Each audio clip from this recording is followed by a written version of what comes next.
Alright mga boss, mga sir. Magandang araw po sa inyo. Magandang tanghali dito sa San Antonio, Zambales.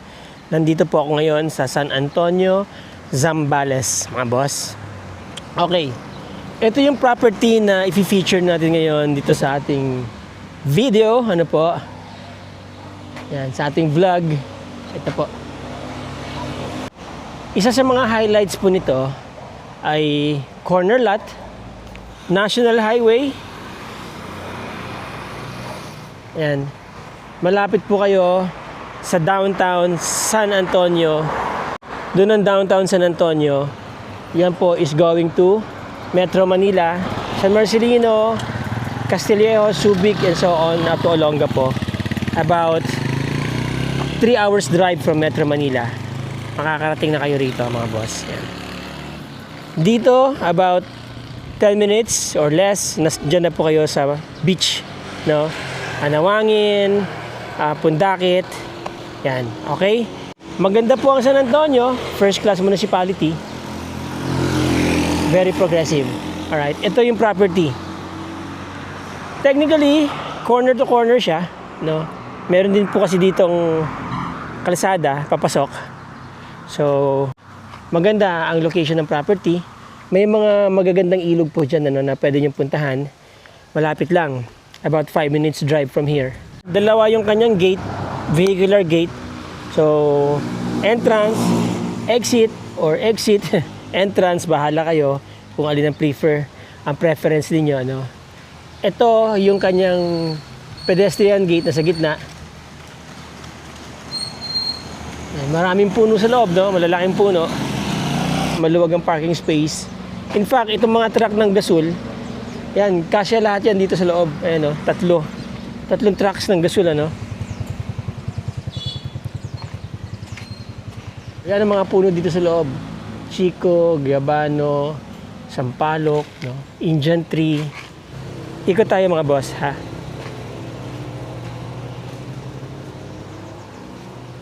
Para makita niyo yung paligid, ano. Ang value po nito, yung commercial value niya mga boss. So dito, meron pang ano dito, bakanting lote. Yan. Medyo masukal lang nga lang, pero ano to, magandang area po ito kung bubuksan nyo to. National Highway, di ba? Pwede kayo maglagay ng commercial area dito mga boss.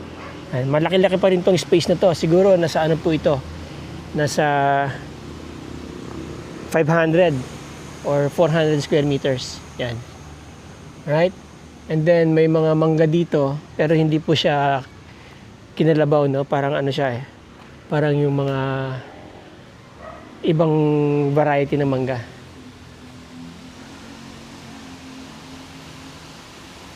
Now, yung kanyang structure maganda pa, mga boss, no?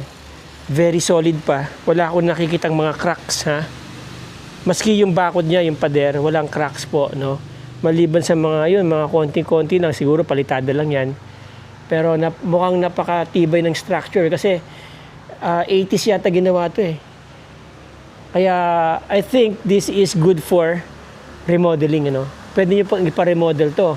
At since na ang San Antonio is a tourist spot area, pwede nyo po itong i-convert into accommodation. Diba? Accommodation business. Or restaurant. Maganda rin. No?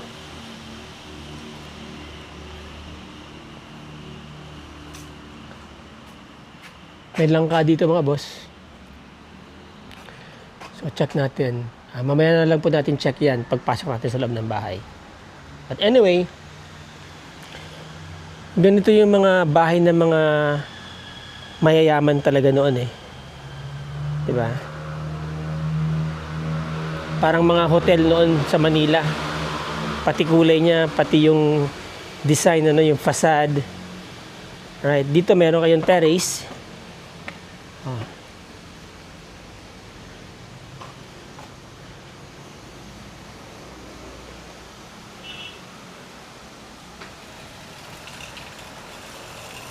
Diba? Parang bahay sa Forbes Park. Yung mga lumang bahay noon doon.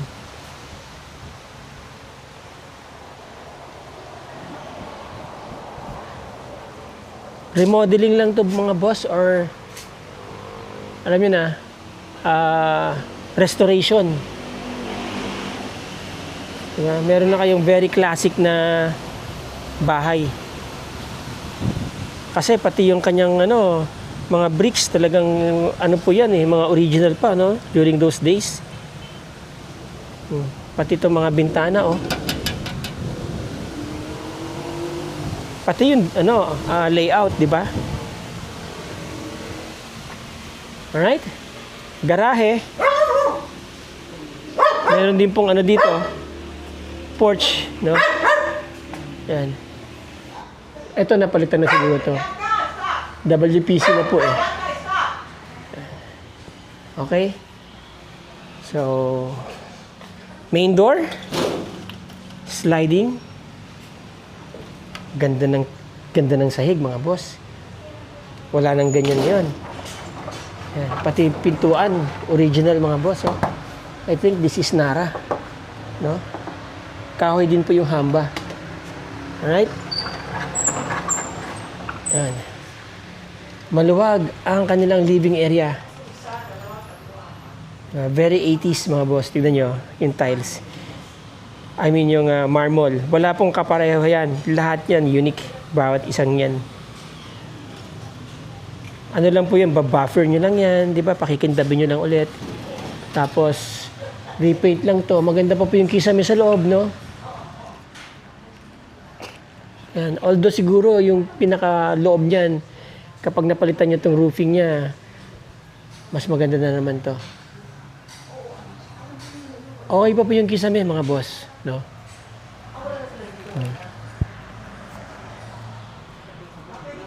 Lahat ng... sige po. Let's open the lights. Yun.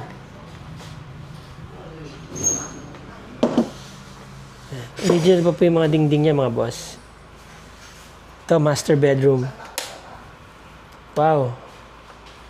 Very classic, mga boss, ha?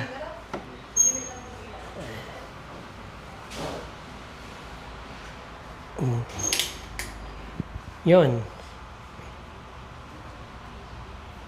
Lababo, shower area, toilet. Pati yung wall niya dito naka-marble, no? Mahal na po magpagawa ng ganitong bahay ngayon. Ganito, marble. Wala na kayong halos mabili niyan.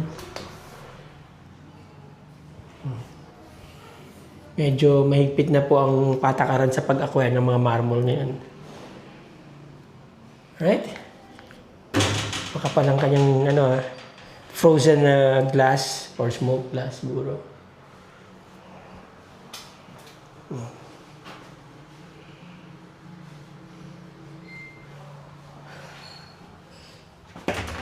Closet. And then lababo. And then naka-parquet dito, no? Wood. Usually Nara po yan eh. And here is the master bedroom. Laki eh. Of course. Yun, may gym pa oh.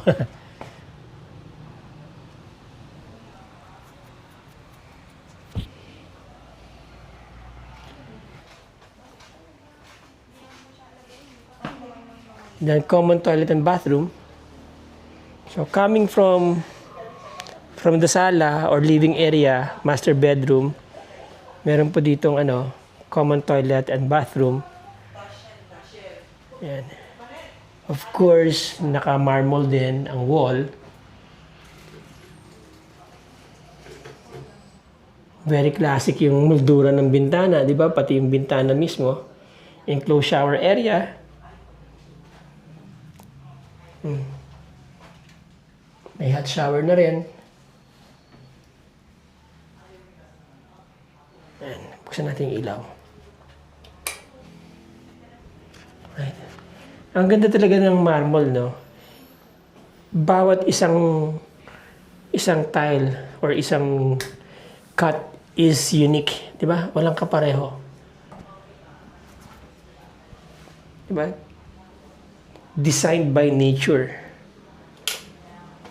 Parang fingerprint yan. Walang kapareho yan.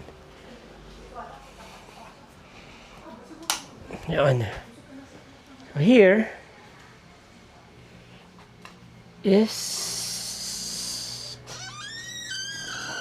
another room. Small one. Naka-wood parquet rin, di ba? Parquet.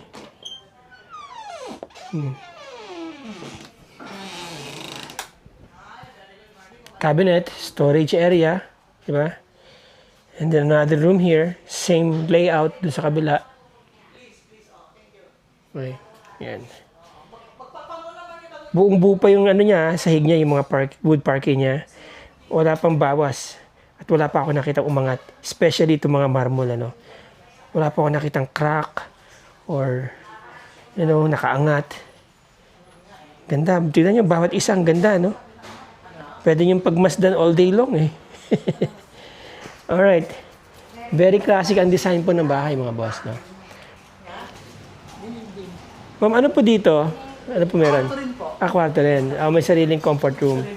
Toilet and bathroom. So, naka-wood parquet rin dito, mga boss, ha? And then, there you go. Yun. Here, kita nyo yung garahe at saka yung entrada, yung harap, ano po. Yan. Mataas ang kisame, mga boss, ha? Ito, merong toilet and bathroom din dito. Alright? Okay. Dito tayo. And then, another dining area here, mga boss. Yan. Tsaka magaganda yung mga bintana niya. Yan. There you go. At ito po yung kanilang kitchen. Yan. Ay, ano po? Kitchen. Ano po dito? Kwarto ng maids. Okay. Servant quarter. Yeah, Yan, servant yan. quarter. There's also Yun. one. Toilet. Saan po yung kanyang toilet? Ito na po. Meron din siyang toilet po. May toilet din po sa loob. Ayun. Meron din. Okay, meron din siyang toilet and bathroom dito, mga boss, ha? May, ano ba yun? Maid's room. Maid's room. Okay. Ayan. Maid's room. Maluwang na bahay. Maluwag po. Very wide. Napasok ko rin sa wakas. Noon, dinadaan-daanan ko lang ito during my elementary days. Eh. Sabi ko, ang ganda naman ng bahay na yun. Then there is also a toilet outside. Toilet outside. Yeah. Yes. For the trabajador. Trabahadors. Si ate, oh. Alive na alive. Ano yan? Ano niluto nyo? No. Ay, kasi yung alaga ko ay... No. What is that? What's that? This is the food of the cat. Food of the cat? This one? Oh. How about the dogs? There is also a dog, but it is already finished, done. But how about that? The one you're cooking right now? No, this is for my alaga, sir. Okay. Alright. Thank you, madam. Okay, nothing. Yun. Oh my God. Papakalaban natin dito. Yun. So, yan. Meron pang structure dito no, na pwede kayo magamit, i-rehabilitate. Yan. Again, mga boss, matanda na kasi yung bahay, no? More than 3 decades na yata to, or 4 or 5 decades na to, I don't know. I think mga 4 decades na po. Yan. Kailangan nyo talagang i-repair yung kanyang roofing. Alright. Laundry area. Source ng tubig, you know.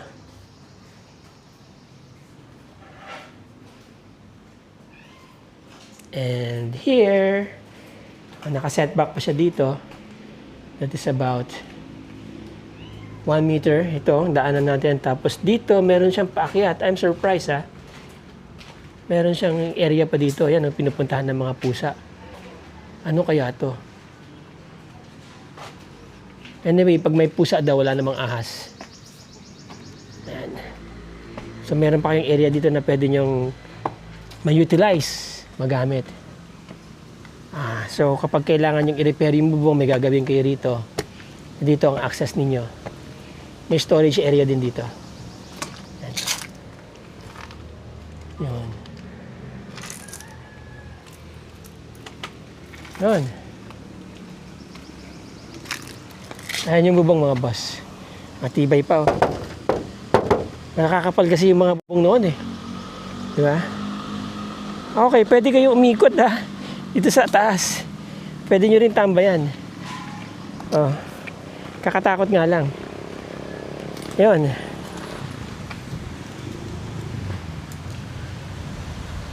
Chestnut tree. Sabi nila.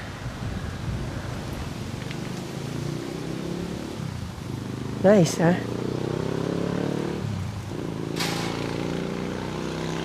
Alright. There you go, mga boss, mga ma'am, mga sir.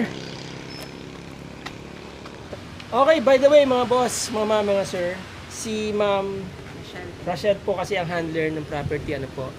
So, tatanong natin sa kanya yung details ng property. Ma'am, gaano po kalaki itong property? 1,019 square meters. 1,019 square meters.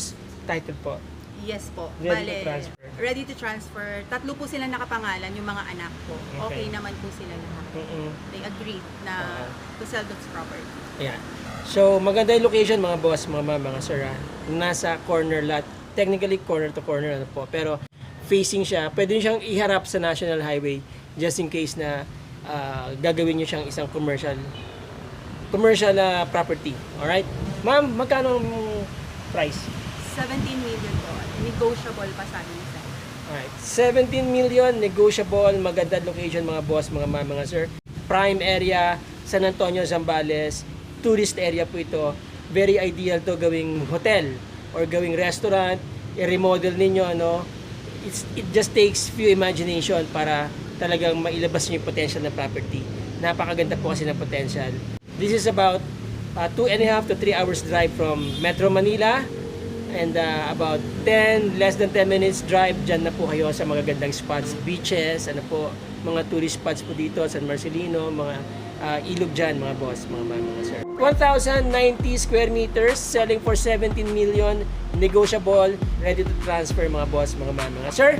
Again, babay ka naman. Bye! Alright. Okay, there you go, mga boss. Again, maraming salamat po sa inyong panonood. Maraming salamat sa inyong time. Yung mga interesado dyan, nandyan po ang aking contact details sa description ng video na to. Let's be grateful every day, mga boss, mga sir. Till the next video. Ciao.